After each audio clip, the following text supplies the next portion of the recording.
Given circuit maximum current through the capacitor, ठीक है, लेकिन एक इक्वेशन है, जिनको नहीं दिखाई दे रहा मैं लिख के दे रहा हूँ, E इक्वल टू 36, ये बहुत इंपॉर्टेंट इक्वेशन है,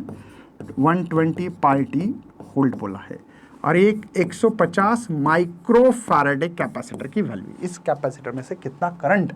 मैक्सिमम होगा, ये मेरा सवाल है, ठीक है। अब मैक्सिमम करंट है तो मतलब क्या है सर, वोल्टेज अपॉन रेजिस्टेंस, तो एक्सी बोलना पड़ेगा सर। मैक्सिमम कितना वोल्टेज होगा, करंट का फार्मूला है ना, V बाय R, V बार सर, V मैक्स मुझे पता लगा है, E नॉट, E मैक्स को E नॉट बोल सकते हैं। इसी इक्वेशन में अगर कंपैरिजन किया जाए तो आपको पता लगेगा कि सर ये तो 36 जो है, 36 वही E मैक्स है, राइट है ना। अरे भाई इक्वेशंस क्या है हमारा, मैं बता दूं कि आपको 36 साइन क्या लिखा है बेटा, 120 पाई टी। अरे भाई इस इक्वेशन को ऐसा लिखना पड़ेगा ना, E not sine omega T,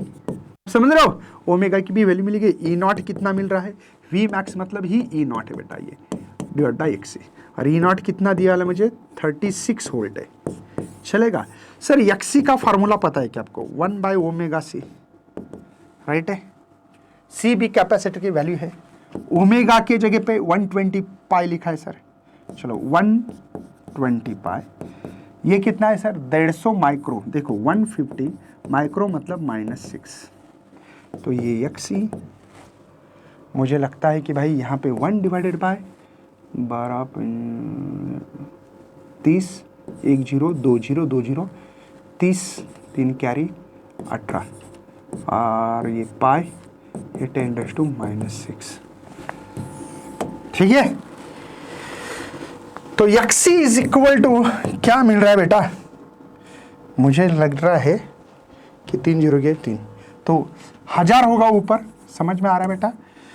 और यहाँ पे 18 पाई मिल रहा है। जिनको नहीं समझ में आ रहा मैं बता देता हूँ बच्चों, ये ना 3 शिफ्ट किया, 1 2 3 पावर, तो ये मिला था 18 पाई 10⁻⁻3, ये -3 ऊपर गया तो 1000 होगा ना, 18 पाई, समझ जाए। तो यहाँ पे थोड़ा सा कैलकुलेशन और कर सकता हूँ मैं, इसको 500 करूँगा, 2 से डिवाइड कर रहा हूँ, और इसको 9 पाई रहने देते सर, क्योंकि मेरा मकसद कुछ है, ये मैक्सिमम करंट निकालना है। आई नॉट भी बोल सकते हैं, मैक्सिमम को आई नॉट मतलब pick current, pick value of current बतानी है, तो ऐसे लिख सकता हूँ E not upon XC।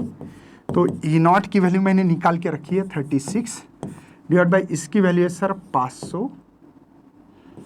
Divide by 9 pi है, तो इसको ऊपर लेके जाते हैं, और थोड़ा सा कैलकुलेशन करना चालू कर देते भाई, पाई को रहने देते ऐसे ही,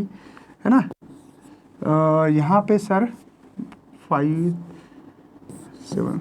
63 है ना, तो ये 63 पाई 10⁻⁻², तो ये अंदाजा 0.65 ऐसा आंसर दिख रहा था, इसलिए मैंने कर दिया बेटा।